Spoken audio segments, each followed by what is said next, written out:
పెంచలేడు. ఇండ్లు ఇస్తాను, ఇండ్లు ఇవ్వలేదు. 2000 కదా పింఛని.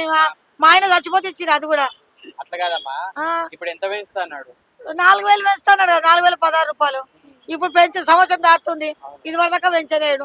ఇంకా ఇందిరమ్మ ఇండ్లు ఇస్తాడు, ఇందిరమ్మ ఇండ్లు ఇవ్వలేదు. మరి ఏమేమో అన్నాడు, అవన్నీ చేస్తుంటా. రేషన్ కార్డు మీద మీటింగ్ పెట్టి ఇస్తా అని చెప్పిండు కదా. అవును చెప్పింది, ఇప్పటిదాకా కూడా ఇవ్వలే కదా. ఇగో కన్ను పోయింది, నాకు కన్ను పోయింది 4 ఏళ్ళు అవుతుంది.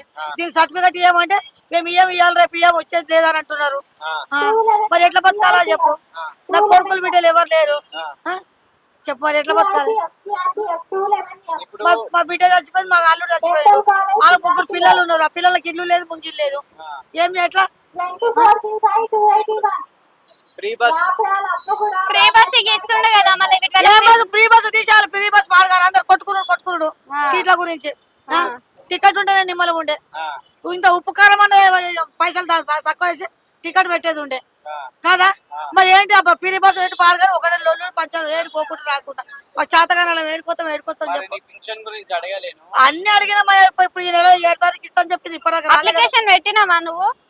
7 అప్లికేషన్ పెట్టాలి. ఇంకా ఇప్పుడు నువ్వు ఉండేది ఊర్లోనా సిటీలోనా? ఊరే అక్కడ.